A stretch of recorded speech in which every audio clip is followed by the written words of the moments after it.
120 secondes. L'invité de la rédaction.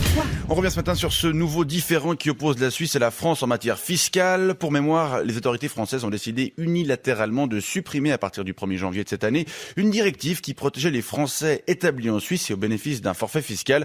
Alors le sujet est un peu technique, mais on va essayer d'y voir plus clair avec vous ce matin. Urs Velti, bonjour. Bonjour, monsieur. Vous êtes le porte-parole du SFI. Oui, le secrétariat d'État aux questions financières internationales qui dépend lui-même du département fédéral des finances. Voilà. Alors pour commencer, c'était quoi exactement cette directive que la France a dénoncée?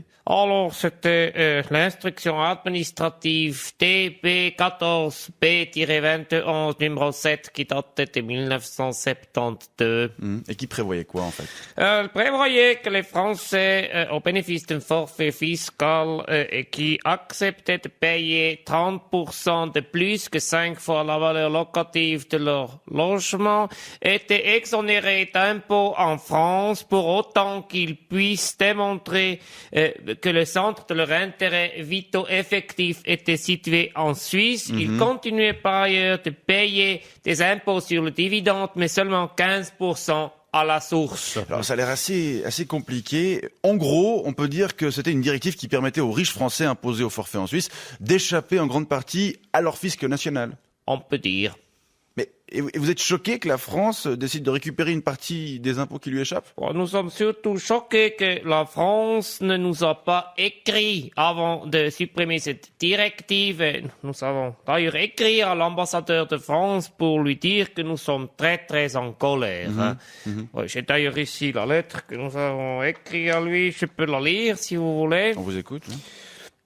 Chère Excellence, nous vous écrivons pour vous dire que vous auriez quand même pu écrire à votre gouvernement pour lui demander qu'il écrive à notre gouvernement avant de supprimer l'instruction administrative TB14B-21 numéro 7 datant de 1972. Maintenant, tous les journaux de la Suisse, ils écrivent des articles qui se moquent de nous et ça, ce n'est pas agréable. Yours truly, le Conseil fédéral de la Suisse. Mais ça aurait changé quoi si les autorités françaises vous avaient écrit avant d'appliquer leur décision? Alors, nous aurions pu leur écrire que nous trouvions que c'était pas une bonne idée de supprimer cette directive, parce que les forfaits fiscaux des riches français, ça se rapporte quand même pas mal de l'argent à la Suisse, et surtout à les cantons suisses. Et vous pensez que ça aurait changé quelque chose? Ça aurait changé le point de vue de la France? Oh non. Mais alors ça aurait servi à quoi?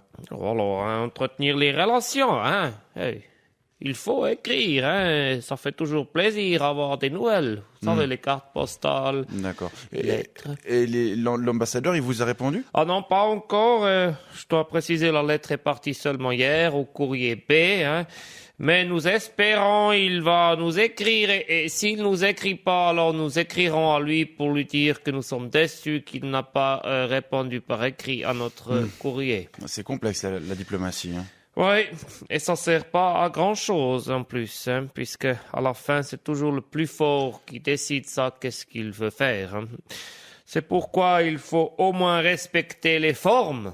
Sinon, ça sert plus à rien du tout. Bon, en tout cas, on espère que votre message est passé. On vous remercie d'être venu nous en faire part. Urs Velti, je rappelle que vous êtes le porte-parole du secrétariat d'État aux questions financières internationales et je vous souhaite une bonne journée. Merci. Je peux avoir votre adresse postale, comme ça je peux aussi vous écrire.